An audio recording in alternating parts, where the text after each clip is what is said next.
starting when they were 4 up until 5th grade. And we have a lot of charter school friends here as well. And I don't actually remember the exact day that I met Wendy, but I know that I always loved her. From the minute I saw those beautiful eyes and that beautiful smile, I knew she was going to be a friend.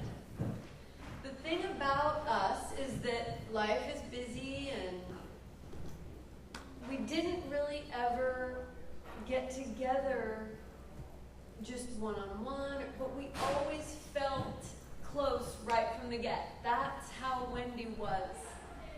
And I cherish her smile and her beautiful expressions. She was funny. She was a solid lady. She was right there with you. Sherry and I were talking about how when you were talking with Wendy, Wendy was right there with you. And her smile, I have it absolutely in my heart forever. I wrote like a tiny little thing about that. Wendy Palmer, a beautiful light that will continue to shine in our hearts with our memories of her. And just a quick little story too.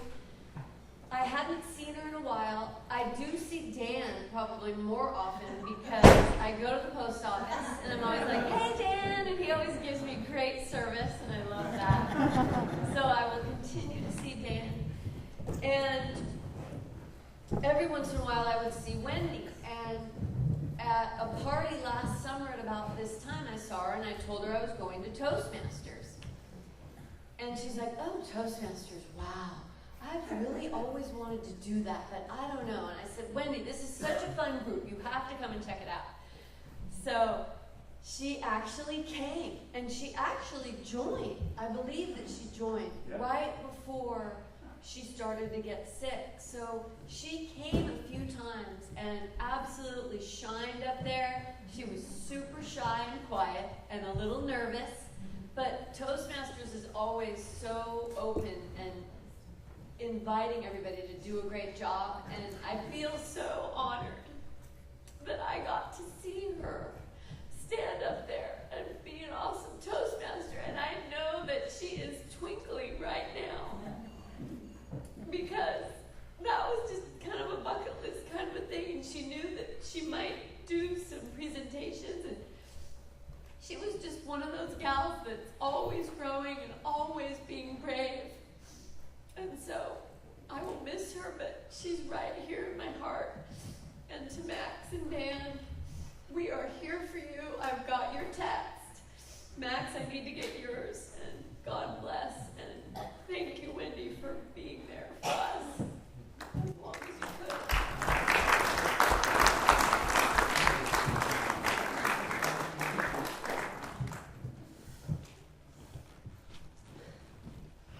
Thank you, Lucy. Let's see who the next victim is. Denise Cadman. Denise Cadman. There's Denise. Thank you.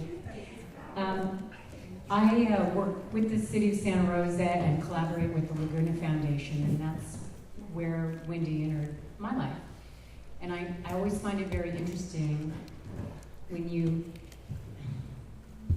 know someone when they're alive, you might not really realize the depth and diversity of their life.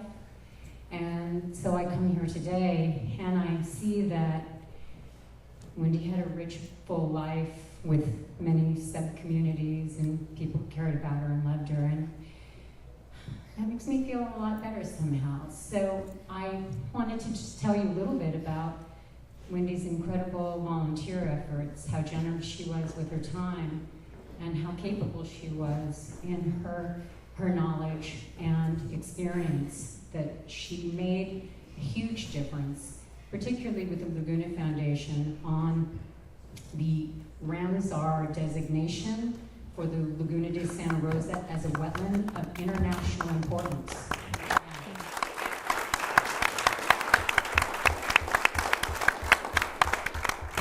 and it was such a huge deal. The Laguna became designated as a wetland of international importance even before San Francisco Bay and Estuary was. It was the 6th site in the state of California, and like in the first 20 or 40 for the entire North America. And Wendy was completely instrumental in moving that forward, collecting all the data, doing the owner's paperwork. She had focus,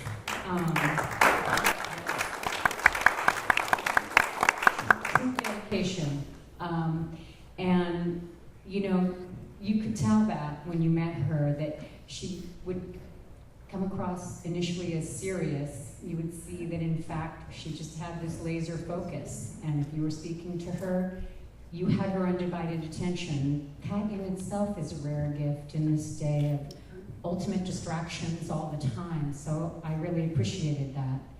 And one other thing I'll mention about Wendy is that she joined a volunteer corps that is co-sponsored by the Laguna Foundation in the city of Santa Rosa called Team Prunus. Our motto is, we prune the lagoon until noon. And Wendy joined the team and came out very faithfully and even brought delicious home-baked treats for the entire team to enjoy, which was really above and beyond the call of duty. So I thank her. I do cherish her memory. She will be very missed in my circle, the part of the world that her life touched.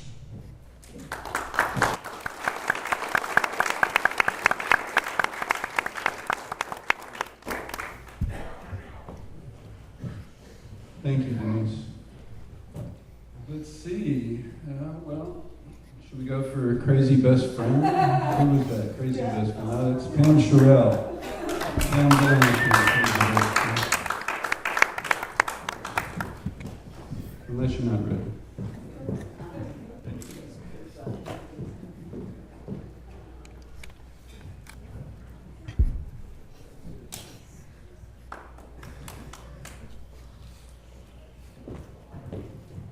First of all, I want to say Wendy was my best friend for 42 years, even though I'm 21. All the sagging is from crying. Wendy and I met, we both were getting a job as a waitress after Old Months Inn in San Rafael closed, and it was best friends from first sight. Wendy was twisted, and she was very humorous, and a lot of you probably saw her serious, dedicated side, but I'm going to show you the dark. She used to carry around a cockroach. It was not a real one, but a plastic one. She had two. She had a huge plastic one, and then one that actually would dart across the table. And we used to go to restaurants where we knew the people, like a bar manager or something, or a waitress, and she would hide it under like a piece of lettuce or something. We'd call them over and say, oh my God, I know it's your first night. Well, most of the people knew Wendy and they'd go, oh yeah, great, and move on to the next table. But that was her sense of humor. She was always fashionably late. Even though I tried many things, like tell her it's an hour early, and never worked. But I was always ready to see her walk in the restaurant or my house or wherever it was. She was the most beautiful maiden at the Renaissance Fair. Sir Francis Drake was in love with her. And she smiled and was just beautiful. We did a lot of Ren Fair things, and I could never be as beautiful as she was. She was also at the Dickens Fair a lot. She was a cat whisperer. She used to get cats that weren't even taken away from their moms yet and feed them and take care of them. And anytime I needed to know anything about environment or plants or animals, first person I'd be on the phone with is Wendy. What does a crow look like? She made the best cakes in the world, all from scratch. Every birthday, she'd surprise me, almost all her friends, with a birthday cake. She told me never to drive on Mondays because that was the worst day in the morning for accidents. She could wrench on a car better than any man I've ever known. When she first got sick, unfortunately, I was in Los Angeles, but I sent her, it was around Halloween, I sent her a plastic skull cap with spikes. She had lost all her hair, and she wore it to her doctor's office.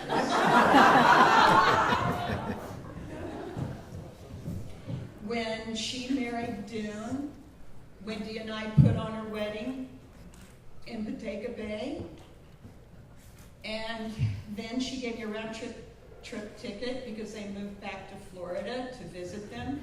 And the day I left, she was sitting on the beach with me, and she said, "Oh my God, I want to be pregnant so bad. Will I ever be pregnant?" And I told her, "I can feel it in my gut. You're going to be pregnant." She was, when we were sitting on that beach.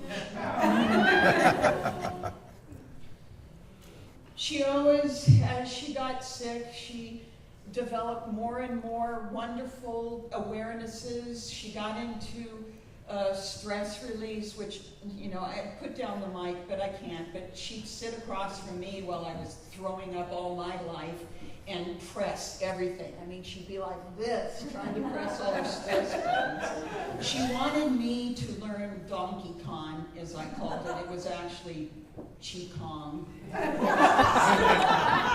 Was supposed to relieve my stress, but, you know, I always just called it Donkey Kong and waved goodbye when she was late for her class. I just want to let you know that the centerpieces were in her honor. They're living centerpieces. The rocks in the planter vases and on the table are actually collected from Portuguese Beach, which was the beach she got married on.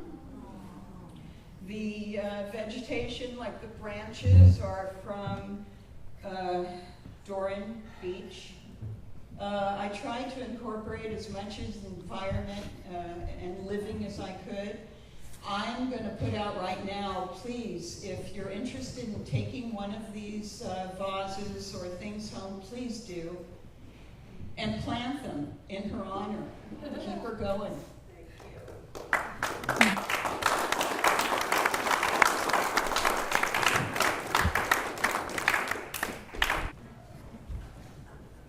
The answer is no, I'm not ready. I met the Jones family through brother Mark, and I don't know how long I've known Wendy, but for a long time now. And I was thinking about things to say. I knew everybody was going to be talking about her radiant smile and you know, just her positivity and everything. So I'm not going to go on and on about that.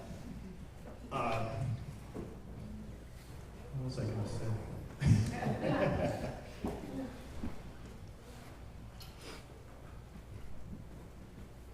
She was graceful. She's brought this sense of grace whenever I saw her. The last time I saw her was at Max's 21st birthday party. And as we were all walking back to our respective vehicles, I got to walk with her for a few minutes, and I just got to tell her how much I admired her grace and everything she put up with, all the bad news moments, and she just bare it with such incredible positivity and grace, and I just admired the hell out of that. And I got to tell her I love her. So I think that's what I was going to say. I was thinking about this. She had a sort of universal appeal. You all know this. There's probably somebody somewhere in the world that can't stand Wendy, But I don't want to hang out with that. Anyway, thanks, everybody.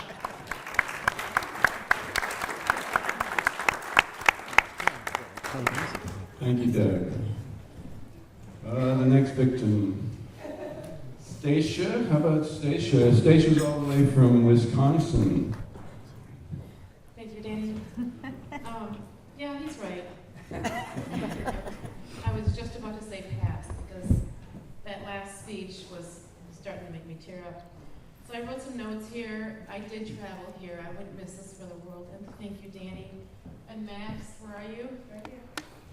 For inviting me tonight. And Mark and Pam. And anyway, I want to say that Wendy was a very special friend of mine. I met Wendy when she was pregnant with Max. And Max is in between my two kids. And I was having home birth. I'm like, Wendy, you can do this.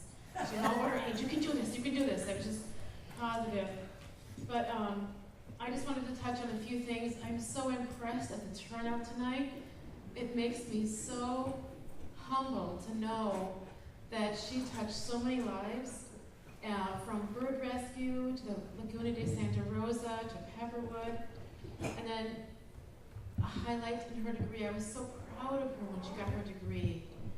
And then getting her dream job, like Danny and I talked about, I was just like, yeah. But like the last person said, Wendy was so graceful. I mean, and she had the best comebacks. And she was so quick, so smart, and would make me laugh. And she was one of the only people in my life that could make me cry. I have a hard time crying. I'm an art therapist by trade. So I'm gotta be this whole strong person. But she was the only one who could just really tug at my heartstrings. And she saw me through some really rough times here and some really beautiful times. And I have so many beautiful memories of us and our kids together. And I feel like little pieces of my heart are missing. And they're gone. But coming here today is healing. And I feel so filled with what I see here tonight and hearing the stories. She had such a beautiful life. And she touched so many people. And I'm so happy I came. So thank you. Thank you, Dan.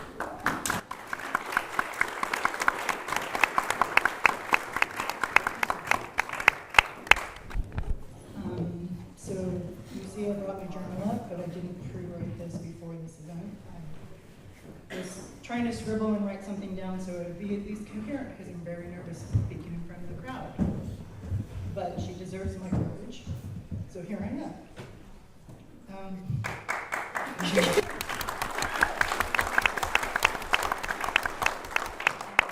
So before I wrote 2 pages of what I wanted to say, but I don't know, I wrote this on the little card because I wasn't quite sure how this works. She reminded me of and touched the light inside myself at the darkest time of my life.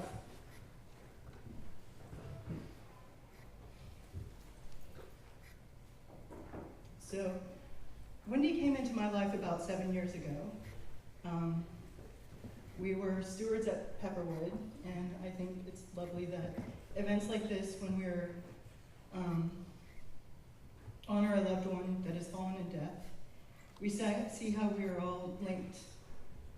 And the link I had with Wendy was with Pepperwood, where we grew close because of our love of common love of the nature, and our little book club that kind of sprouted off in its own direction. She was a cherished part of our family up there and up on that hill, and it is great to come and see the extended family here all together, all related by Wendy, really. And I think I'm just gonna read because I can't ad lib right now. So, a friend of our book club, George, he's talked to us about how he lived in Japan, and it got me thinking Japan and just this little parable that I came across recently, serendipitously, and it says, in Japan, broken objects are often repaired with gold. The flaw is seen as a unique piece of the object's history, which adds to its beauty and strength. And I think we all saw that in Wendy.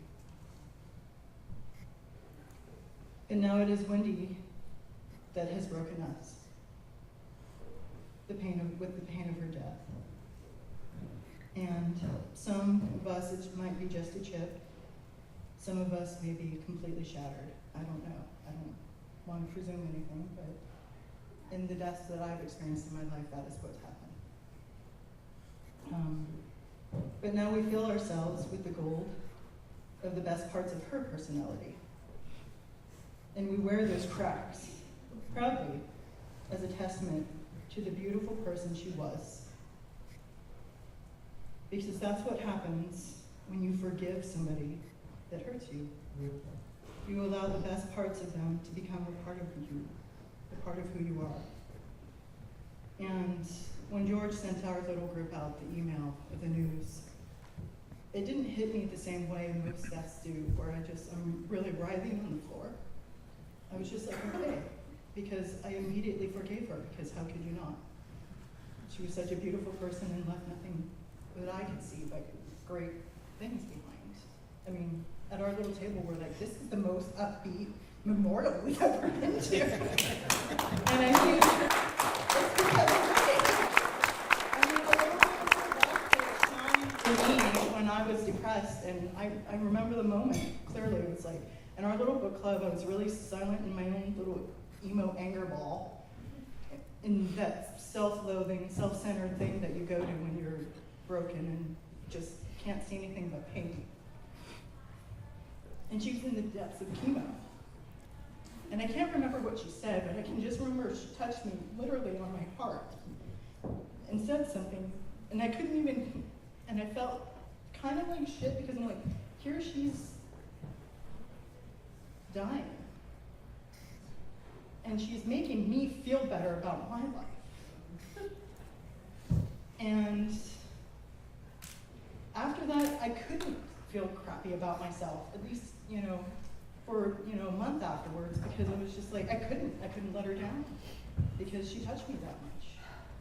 And I mean, like I said, I've not known her as long as many of you. She was just, 7 years, just 7 years. And I wish it was more, but I'm really glad for those 7 years. Anyways, thank you.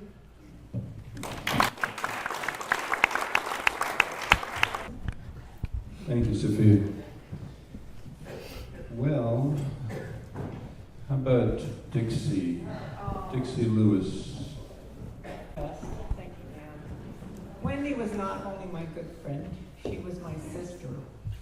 She had my back through more crusades, in particular one that lasted 7 years, which was a David and Goliath battle for the environment. She went to all the hearings, she was there, along with our good friend Kathy Emery, who preceded her death about 1.5 years ago. Anyway, Wendy was always there for me, in retrospect, from that 7 years, in every incarnation in my life. She once told me I was instrumental in helping her graduate. I didn't know what she was talking about until I decided to go back to school late in life. And I realized, okay, I get it now, Wendy. And my decision to go back to school, and I haven't graduated yet, but I'm getting there. And I have a scarf that Wendy gave me that I take to class every night, so I know Wendy's still with me. And she is still with me. In fact, the day she passed, without knowing she passed, I walked into my living room, and on the far side is a table that I use as my study table. And there was this iridescent green beetle. Actually, a beetle I've seen before out my way that I just love because of the color. And a year before, I had bought an Audubon insect spider book, because Wendy loved insects. And every time we were out, she was always, oh, look, look, look. Yeah. And she always sparked my curiosity about insects. And I started noticing more about them. And so I had bought this book. So I walked in the living room, and here was this pubescent green leaf beetle. I looked it up in my book, thinking of Wendy. And I talked to it. I said, what are you doing in here? And I took it outside and put it on the planter box on my deck. And I live on Austin Creek. I overlook Austin Creek. And I thought of Wendy immediately. And when I got home that night, Dan had called with a message that Wendy had passed. And I thought that was interesting. I thought, wow, okay, how did this beetle get in my house? And I immediately thought about Wendy. And then a few days later, I'm on my deck, and there's this brilliant blue dragonfly flying right up to my face. And I thought of Wendy. Dragonflies don't come that far from the creek up onto my deck. And so since then, there have been all these little encounters going on, and I guess I didn't have to think too much about the fact that Wendy is still very much with me and supporting me. And Wendy knew there was more to this life than this incarnation in our body. And we had talked about it when her friend Mark Stock had passed. And we had good conversations about it and connected on that. So even though Wendy is not here in her physical form, she's still here for all of us. And I still feel her very much with me. Thank you. But was it? So I met Wendy in 1987. Went to visit a friend of mine who worked at Las Parias in San Rafael. And so we went out to the bar on the corner, and there was 5 or 6 people at the restaurant, or at the bar. And ended up sitting next to Wendy, just serendipitously. And after about 10 minutes, we were just laughing uncontrollably. I mean, she was just open that way, and we just, hit it off immediately. And the thing about Wendy is that I loved, because I had come at that point in time from the first part of the 80s. I was doing a lot of stuff I shouldn't have been doing. So I was not all that well-rounded. And meeting Wendy and seeing her curiosity about stuff, it was just eye-opening. It was a revelation for me. There actually are people in the world who just appreciate and just are interested in everything. And it was just fabulous. And we became quite good friends. And should I tell the story about 1812 over? the 18? What? Well, you have to now. You kind of have to now. I don't know, but whatever it is, he has to. I'll talk to Danny after. But we just, the variety of things we did, we would go tide pooling. And I wrote stuff down because I knew I'd forget. I would help her sometimes write her papers for school, which was quite an arduous undertaking often, because she was a perfectionist about this. Everything had to be right. We would do late into the night working on stuff like that, but just that was her as well. She was curious. She was just a pure person. I never saw her, never heard her say anything bad about anybody, except a few Republicans every so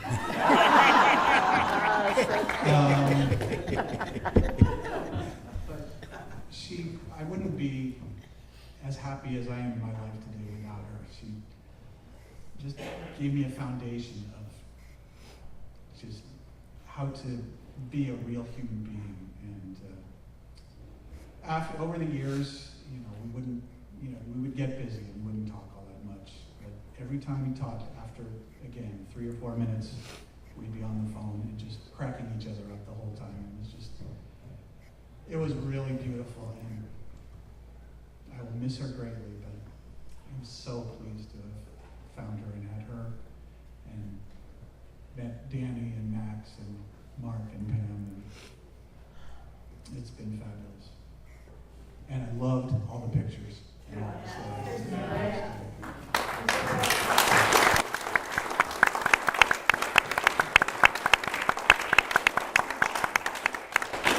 Thank you, Jennifer. Now, the 1812 overture story, as I understand it, y'all were camping up in Oregon, And I think they'd eaten beans for dinner. And Wendy said, John, go over there and sing the 1812 overture. And there's a lot of cannon fire. Oh my God. So, any other volunteers? We got Clayton and Alita from the water board, I guess, next. I think there's one thing we can say to Jeremiah Puget, Lita Mangelsdorf, who is Wendy's supervisor at the Regional Water Board, and Clayton Krager, the Regional Water Board. And there's about 15 other of us here because we love Wendy. And I'm serious about government's a hard place to work, especially Regional Water Board, and one that is dedicated to protecting the public trust. Wendy was born for that. Her spirit was completely infused with that. She came to us as a scientific aide, which is not even paid as not even minimum wage. She dedicated herself to her task. As you'll hear from Alita, she did more than staff level work. And she inspired all of us. And she worked there for a little under 3 years. And she left her mark that's going to leave a legacy for a generation, I believe. And that's why we're here today. And I just want to turn this over to Alita and Jeremiah, who worked more closely with her than I did. Alita's going to tell you a story about some of the important work that she did. So my name's Alita.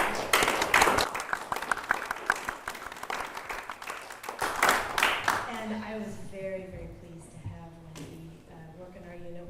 The unit that I lead is called a planning unit, and we work on regulations that protect water quality in the North Coast region.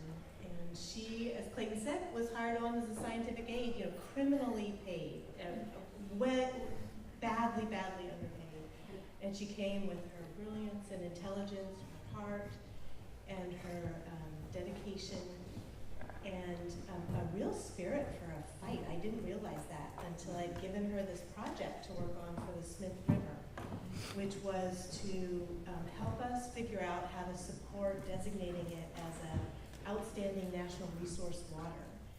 And she took that project by storm. She researched every other state in the union that had ever designated such a water. She learned everything she could about Mono Lake and Lake Tahoe, which are the two waters in California that are designated as outstanding national waters. And she learned everything she could about the Smith River. And in a moment you'll hear from Jeremiah, who she sat next to, who grew up on the Smith River and had a lot to share with her about that. So we had a lot of discussion about how to go about designating this river, how much of the river, under what conditions, for what purpose, and she was a fighter. It was clear to her that the whole watershed was worthy of designation and that we needed to protect every inch of it. And there were a lot of political reasons to think otherwise, but she was adamant about that. We had a big powwow up in Crescent City to talk to a lot of the other stakeholders up there, and learned that there was a lot of controversy about designating this river. And in the days soon after Dan called to tell me that she had passed away, I got a message from someone in the state of Oregon to tell me that though we had not in California been able to finish our project yet and designate the river, that they had been able to designate their portion of the watershed in the North Fork of the Smith. And I passed that news on to Danny, who said, well, I'm sure Wendy is up there somewhere pulling the strings to make that happen.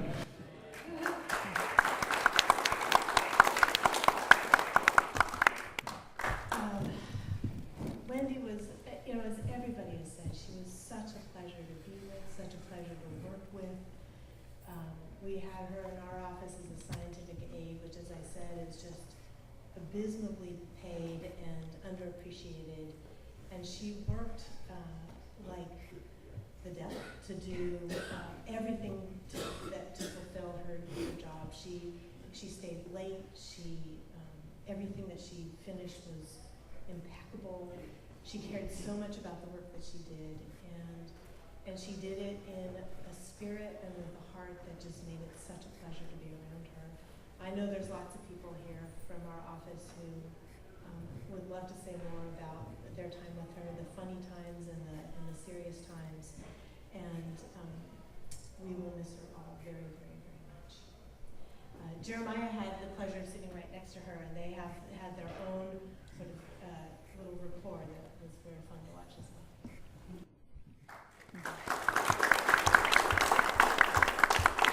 So, Jeremiah, I only know Wendy for a short time, about the 3 years that she was there.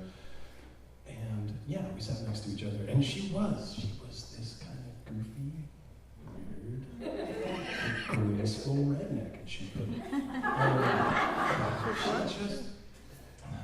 Things kind of came easy for her, but they didn't. She worked hard for everything, and you could see that about her. I could see that about her. She made me want to work harder. She made me want to complain less. She made me want to hold my head up higher when she was in the room, because she just had that about her. And, we can talk about how hard she worked and all the things that we did, but one of the things that I couldn't wait to say was when she'd tell stories. I'd talk about my family all the time, and she'd talk about, dang. And the way that she said, dang. And she just had this tone that was like, oh, you love that guy. And then Max, the way she spoke about you, she just elevated. She had so much pride, and she just loved I'd tell her about my daughter Isabella and my son Costas, and she'd come right back and double down on two with Max and Danny. And, we get going, and finally well, I'm out of here. She's like, I got work to do. So just go home, Wendy. Have fun with those guys. Obviously you like them. And, things with us, it was just easy. She's just cool. That's all I could say. She was cool. So one day I showed up for work, and I don't know if anybody's familiar with the movie Monsters Incorporated. I show up, she's got little Roz sitting there. Roz was, people since have seen the show. Roz, for those of you that don't know, was an undercover agent who was secretly the head of the Central Intelligence Agency, spying on all the monsters at work. Made me a little nervous when I first thought about it. And there's Roz sitting up there, keeping an eye on me. So I come back a couple days later with my Yoda and minions, and next thing you know, she's got Gary the snail moving away. Never yet come in, there's Gary looking at me upside down from the monitor, and I put it back on her thing. So Gary was last seen at Alita's desk, and Gary is moving the way through the office, just like when he did through all of our hearts. And Roz still sits above my cube, always watching. Thank you.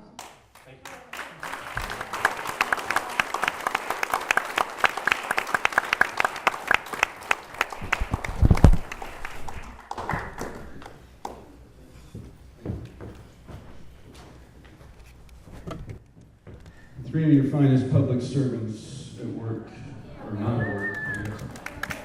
Anybody else want to say something? Any raised hands? No, okay. Up, we got, let's do, we got.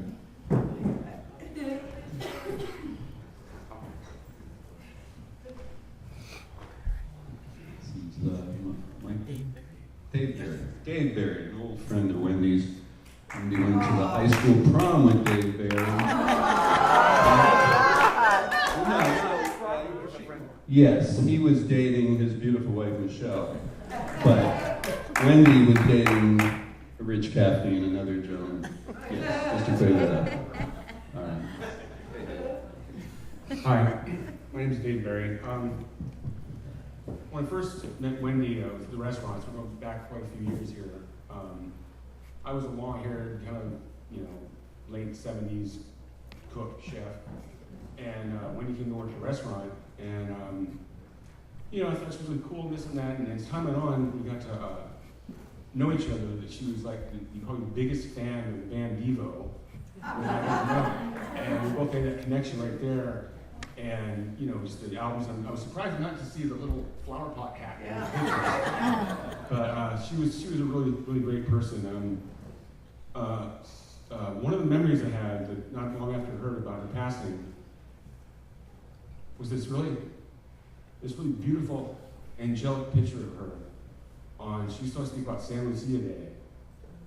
And I didn't know much about it, and she'd tell me about it. And I don't know if you have a picture, it's a black and white of her with this crown, with little pine cones and candles, and I just remember that was one of the most beautiful angelic pictures of anyone I've ever seen. And memory will always be here. Sadly, as time goes on, we all know we forget to utilize our time properly with others that we've met through our lives. So if anything positive comes through this would be the lesson of not letting time slip amongst friends and family, as every day and every moment's very important. So thank you.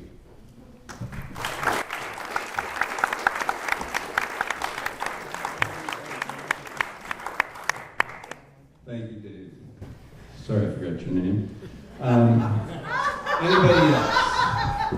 Yes. Danny, I love you. Roger.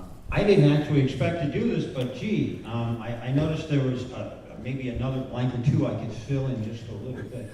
I've known Wendy for over 30 years.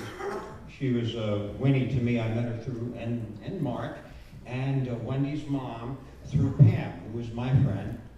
And all the adjectives that you've heard obviously fit. If you were to try and put together a human being by qualities, well, she defined refined qualities. And I like the idea of old souls seemingly getting some of the basic stuff in life from the inside, knowing it all their lives, not having to learn by making so many mistakes, and just basically having the soulful part of their life in order. It took me the better part of these 70 years to get where I have and gotten, and Wendy was there a long time ago. So while I'm sitting here and listening to everybody's wonderful words about Wendy, I thought they're all true. She's so gracious, so wonderful, intelligent, beautiful, caring. I remember a few years ago as I started giving away my wonderful transistor radio collection of many years, beautiful set. And I'm not going to be able to use them much longer, so I started giving them away. And I happened to give one about a year into this project to Wendy, a little Panasonic AM radio, nothing overly special. But of all the people, and it was a couple of dozen people I had given radios to over that past year, she was the one, the only one, from whom I received some snail mail and a very lovely thank you card with a note in it. I mean, you know, that really defined the kind of person she was. So sitting here, I decided I'd think of every sweet person I ever knew. The sweet people. There's even a group, Alan Morissette and the Sweet People in France, and they make very sweet music. And it kind of reminds me of her when I think of their music. But I thought to myself, you're 70 years old. You've been in the communications business all your life. You know a lot of people. You've met a lot of people. You've seen a lot of people. Public, private, personal, and everything else. Okay, who is as sweet as Wendy? I came up with 4. My maternal grandmother, my granddaughter, my first wife's grandmother, and my current sweetie's best friend from childhood. There's 4. There's nobody who comes close, and Wendy's on that list, so there it is. One hand. One hand. I think that says a hell of a lot for a life. That somebody can be in your top 5 all-time sweet people.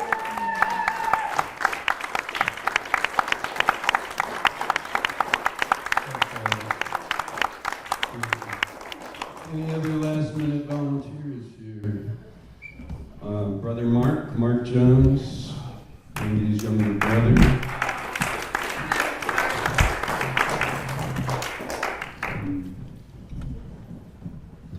Mark, you're with me, brother. 4 months old. Way back.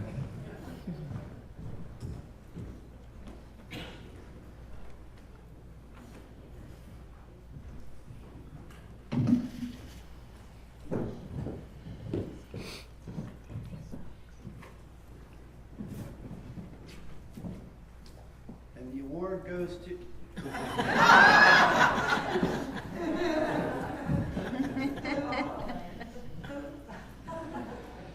Hi, everybody. please bear with me. Grab your Kleenex, we're going in.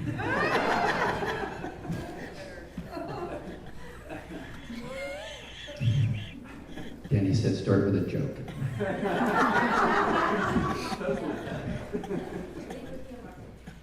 My brother Chris couldn't be here today. He was here a little over a month ago to see Wendy. He lives in North Carolina, and he was able to go to Germantown and have banana bread with Wendy and go walk in the redwoods with Wendy and Pam. And I was so glad he came out. And it was hard to plan with what was going on with Wendy, what kind of time we were looking at or what was happening. But I was so glad he came, and he wanted to come today, but he couldn't. And we discussed it, that I was just so happy he could come when it counted. So he wanted. I asked him what he wanted to say, if he wanted to say anything, and he said he's got nothing profound. You know, he's watching this now, actually, and he's got nothing profound to say, but he wanted to thank everybody, and he really, really meant it. That he knows none of you people hardly know him, but he really wanted to thank you for everything you just said and were to her, and all the help and support during this time, you know, in good and bad health.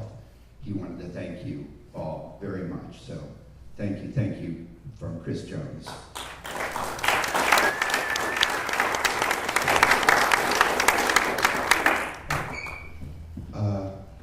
She never gave up.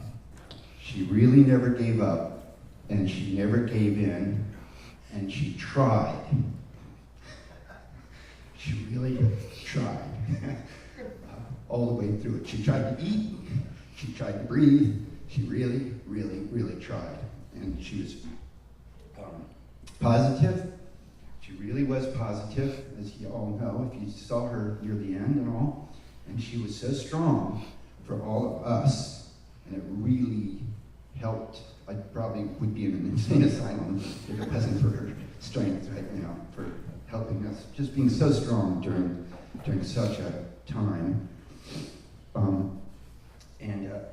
I just wanted to thank you all too, and I wanted to thank all the doctors and nurses and surgeons. And Wendy said, any money that you give to research is money you might be looking at sometime used for you, and how important research is. And Danny was so grateful, and would point that out, and Wendy was so grateful that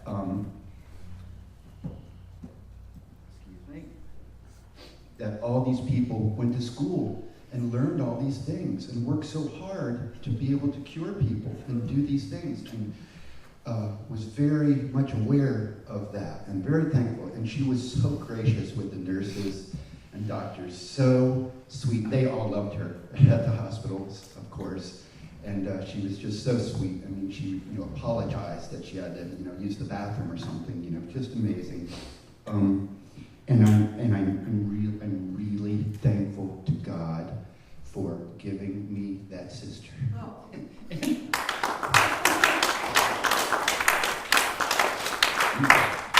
For creating such a wonderful universe that we got to explore together. And we explored it microscopically, telescopically. We hiked it. We dreamed about it. We were interested in science. We were interested in one of her last chemo sessions. We just faded away, me and her. Nobody else was there. It was just me and her, room full of people. And we talked about Neanderthals and art and cave art and astronomy and Tyson DeGrassi,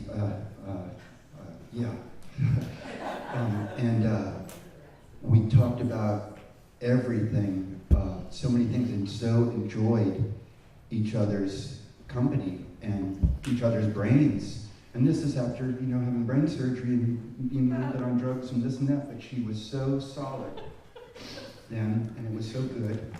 And I got to take some family leave time off before she got too bad, which was really great. and we would take walks, and she'd take a nap, and I'd wake her up, I'd go, Winnie. It was time to wake up, and she'd say, I'll be out in a minute, and then she'd come out, and we had we probably spent more quality time together in the last few months than we maybe had in a few years, and which was really great. I'm just so grateful to God for that, and for having a couple of second chances with her, too, when we thought we had lost her, or were going to lose her.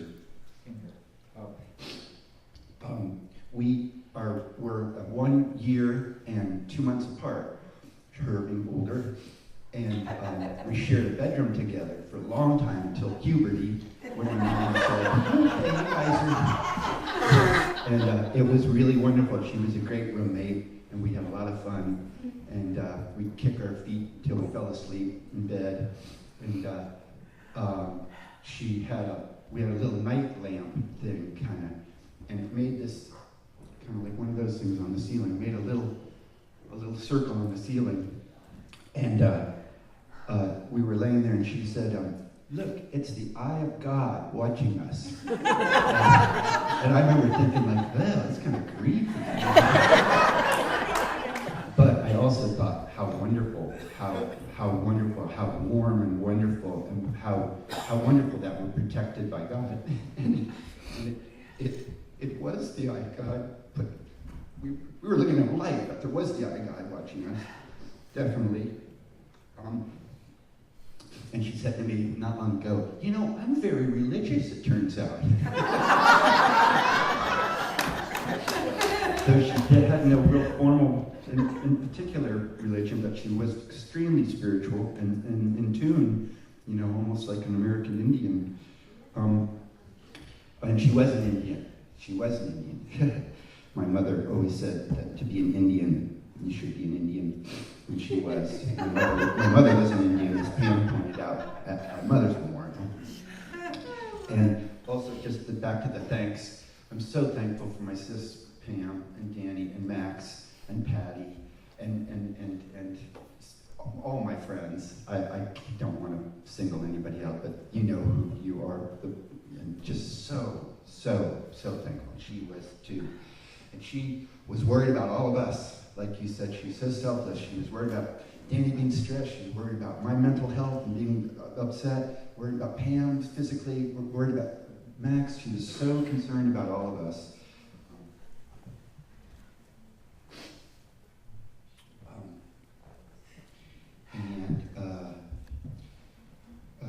Wendy believed in me and believed in my memory. She said I could remember when our mother was born.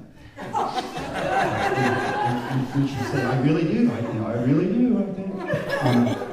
And she was very encouraging to me with all my artistic, anything I did with theater or art or concepts. She would back it and want to be my partner and try to encourage me to, do it and go into business or whatnot. She was so supportive. Sorry to just keep snorting.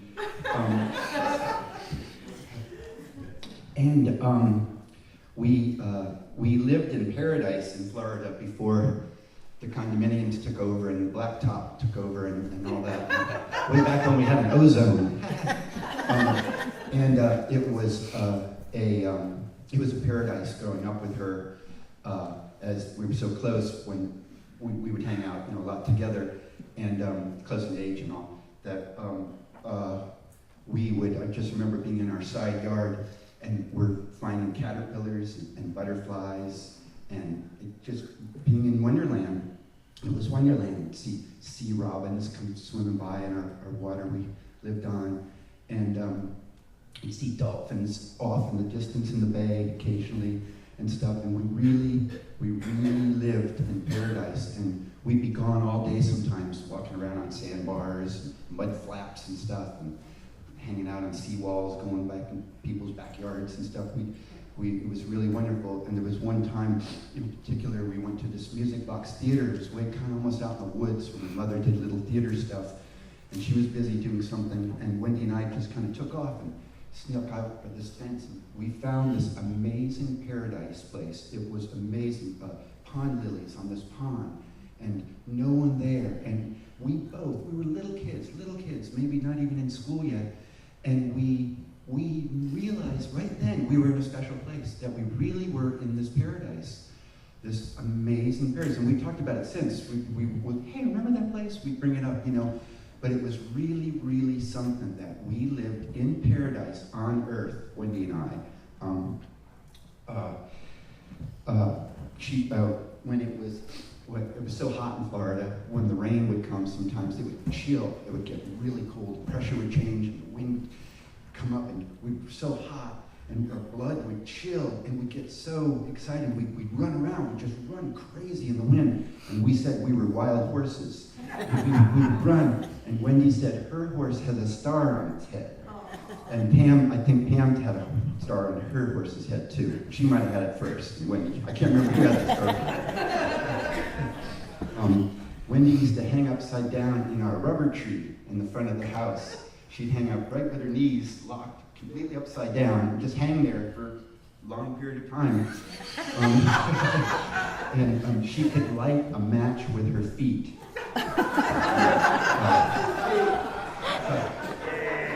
She came back from the hospital after having brain surgery, and there was a rogue fly flying around the kitchen, and Danny was trying to hit it, and she's like, well, let me, and Danny said, sit down, I'll get it.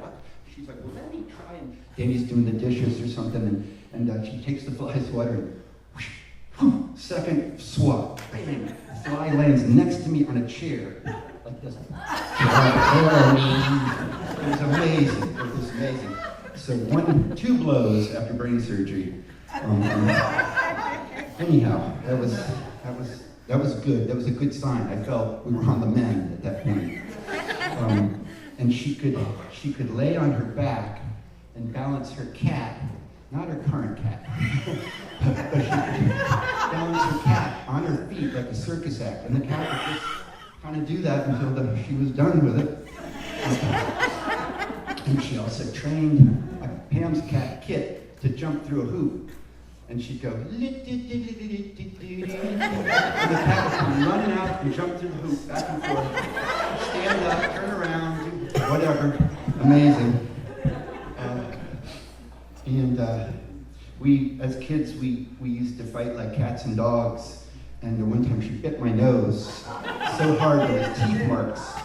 And I remember my mother saying, Wendy-Lynn, you know, that she had the teeth marks on my nose. I guess that was one of the days that we were fighting like dogs.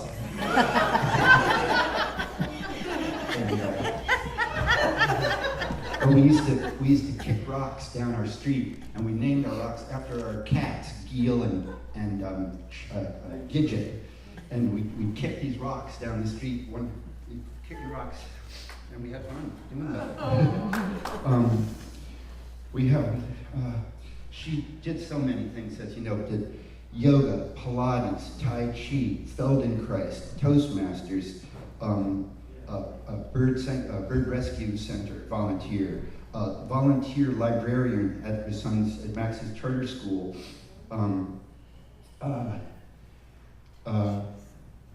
Yeah, we talked about all those things, and graduate Sigma Cum Laude in Sonoma State. Environmental science.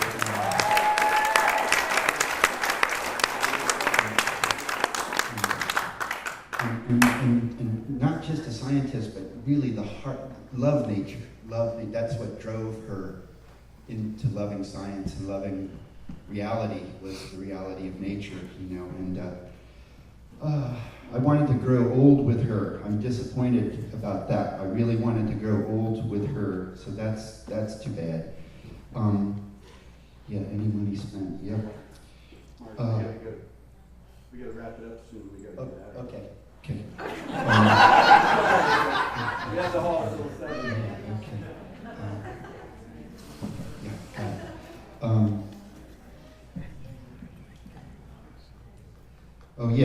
Feel free to talk to me about Wendy-Lynn Jones anytime you want to. Get my information or find me on Facebook or whatnot. I'm Mark Jones.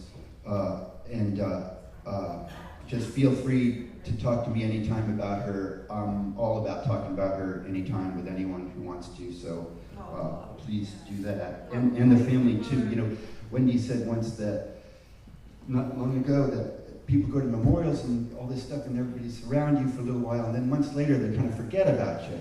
So don't forget about these guys and all. And I don't think you will.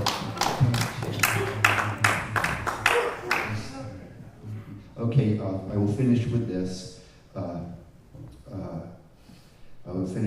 That Wendy always did everything before me because she was older. So she went to school before me, got a job before me, got her driver's license before me, all that kind of stuff.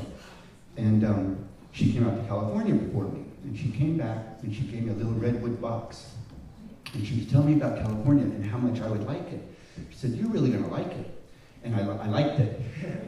And I moved out here, and I never regretted moving out here. And basically, really because of her, ultimately I moved out here, was connected to her coming out.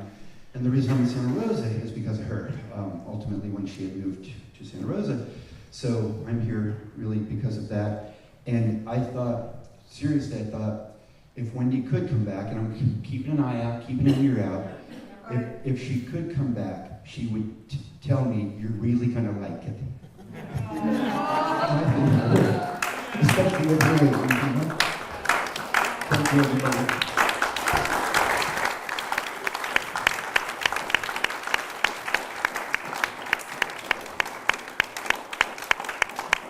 Thank you, Mark. That was beautiful. Anybody else need to say anything? Don't feel intimidated by my rushing Uncle Mark there. We do need to get out of here. So I won't keep it too much longer. I just want to say a few things here. On behalf of the Jones and Palmer families, I want to thank each and every one of you who shared your stories and thoughts, and each and every one of you here today at this tribute to my friend, my wife, and the love of my life, Wendy-Lynn Jones. I've taken the widower's prerogative to conclude these remarks on a remarkable woman. Please feel free to get up and get a drink or do what needs to be done while I ramble on at length and occasionally break down uncontrollably. There's a reason women generally live longer than men. It's because most men will do anything to get out of speaking in public. But that is not my fate. I walk upon the ground again, not in the clouds. Those 10 words were written by Mark Twain in one of the 189 love letters that he wrote to his future wife, Olivia Livy Langdon, as she was called then. And in the previous letter, Twain had been too romantically explicit for the sensibilities of a woman of 1868, and Livy had rebuked him. I walk upon the ground again, not in the clouds. Since Wendy's passing, that's the way I often feel. And what would Wendy say about that? She'd say, "For God's sakes, Dune, today really is not about you." Or as my sister Patty likes to say, "Get down off the cross, Danny, we need the wood." And it's sure not about Mark Twain, Wendy would continue. And she'd be right. She was almost always right. In fact, in 22 years of marriage and 57 years of friendship, I was right exactly 11 times. Which works out to an average of once every other year of marriage. Any other men out there with a better average? I don't think so. Of course, it wasn't every other year that I'd be right. I could go years without being right. But then I might have a streak where I'd be right 2 times in a month or something. And it's true, Wendy knew a lot about a lot of things. She was extremely curious. In fact, that was what really drove her, that thirst for knowledge and the belief that acquiring knowledge is the key to making the world a better place. I used to tell her she never met a teacher. I'm sorry, blew my joke. She never met a class she didn't like. And she said, "I know only a few teachers." Present company accepted. Steve. Wendy would have loved the fact that we're holding this in the beautiful Oddfellows ballroom. After all, she knew her share of Oddfellows. But she always remained friends with all her exes. It's not a huge club. Doesn't have a lot of chapters in many cities. But we lucky veterans of Wendy's affections are still enamored by her intelligence, her wit, her beauty, and her soul. One ex-boyfriend, Rich Kafkin, wrote me the other day these thoughts on Wendy's passing. He wrote, "She was bright and beautiful and funny and clever, a true Renaissance woman, and I'm not sure I could have spent all that time with anyone more precious and wise. I hear her voice and even more easily her laugh. I know I'm still learning from her." I also want to thank Wendy's other gentlemen callers, as we refer to them in the South, for many of the fine photographs that you saw earlier on the screen. I might add that the ratio of pictures taken of Wendy to those taken of the previous boyfriends was much lower than one would think possible. I'm only glad that the selfie had not been invented when she was dating these men. Wendy sometimes introduced me as her biographer, and today I feel a bit of an obligation to fill in her story the way the painter Bob Ross would fill in a canvas with a tree, or many trees, or many, many trees. Wendy and I were both huge Bob Ross fans, and we got our best sleep during that show. Anyway, while neither a Boswell nor a Kitty Kelly, I'll let those references sink in for a while, I will nevertheless attempt to reveal one of the layers of onion that was Wendy-Lynn Jones. She was born in Norristown, Pennsylvania, April 22nd, 1958. She moved to Florida at the age of 2, which is when I met her. I was 6. There was one house between our house. Our lives in Florida were very much like that of Luke and Bud on the TV show Flipper, only with more humidity. Thus began the series of events that have led to this moment, including the now legendary and too often told love story involving several dreams coming true. There was always something going on at the Jones house. They had cats, mice, guinea pigs, and later a goat and a monkey. They had boats. Chris had an 8-foot pram. Mr. Jones had a 32-foot cabin cruiser. And they also had a German amphicar, which we could drive right into the water. I'll be forever grateful to Mrs. Jones for the time she told Wendy, "Marry a man like Harry Palmer." That was my father, Harry Palmer. Why she didn't say always marry a man like your father is a question for historians. But maybe Don Jones was just having a bad day. My father certainly was a good and kind and deserving of the approbation, but it was my good fortune to be the son and therefore the rightful suitor to win the hand of Wendy someday.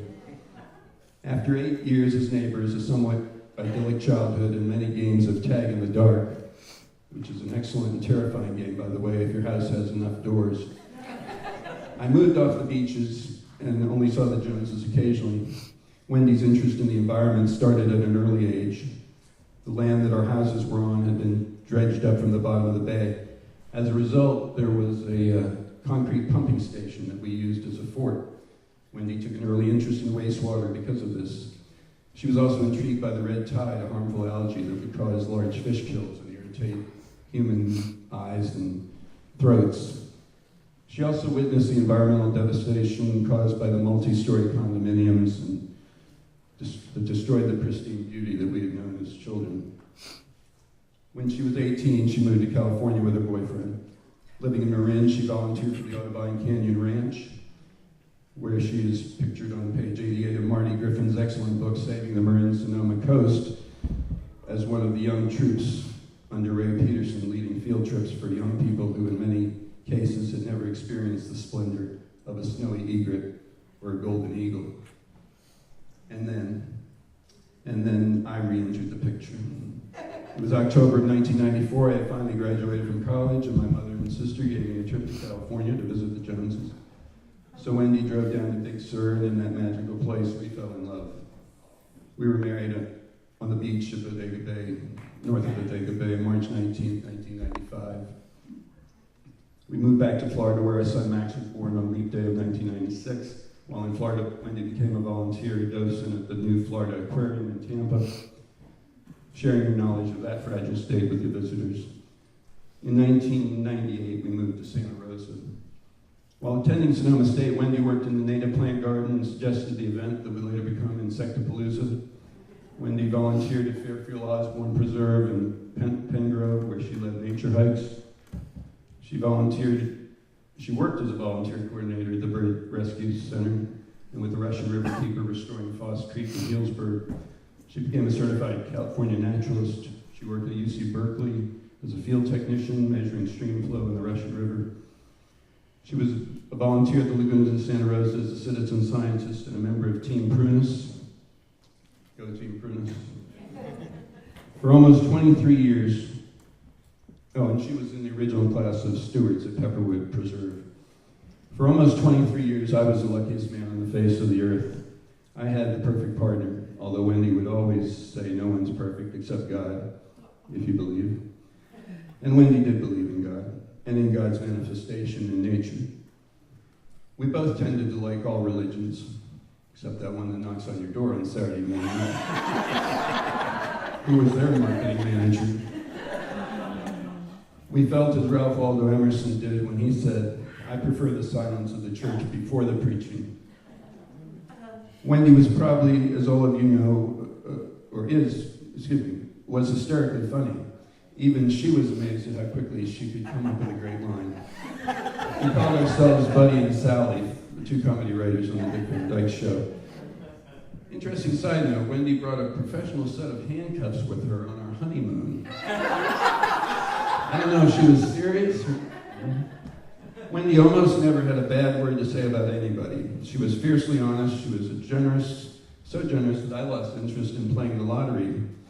She said she would always give most of the winnings away.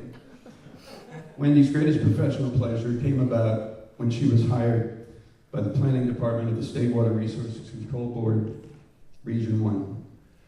Finally, she had found meaningful work in a field she cared deeply about.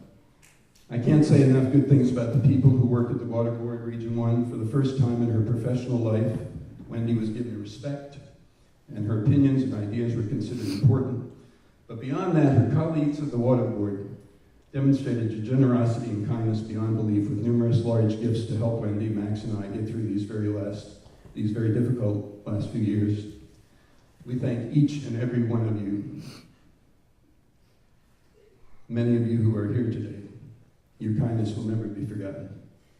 There are others Wendy and I want to thank, and I'm sure I'll leave several people out unintentionally, but here goes.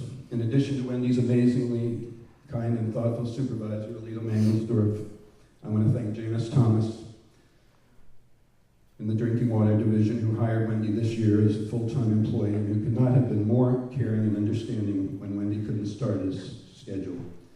Wendy and I also want to thank the owners of the Park Point Health Club, Bill and Linda Buchanan, who were so good and generous that they waived membership fees for cancer patients in addition to offering cancer group activities. Thank you, Park Point. To Wendy's and my dear friend who didn't mind often being mistaken for Wendy's husband, George Jackson, and his family, who gave us unsolicited, generous financial support. We thank you deeply. Thanks to Series of Sebastopol, that excellent program that offers healthy meals, especially if you like kefir with your kale. Just kidding. They're wonderful. They're delivered free of charge to patients, and thanks to the National Cancer Society, who supplies patients with free wigs, among many other services.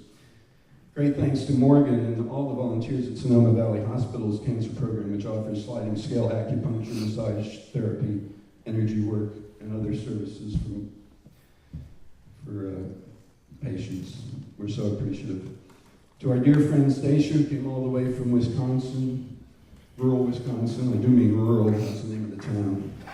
Thank you so much for everything. To Dixie Lewis, thank you for your kindness. Thank you, Pam Sherrill, who made all the beautiful table centerpieces that we hope you all take home a part of. Thank you.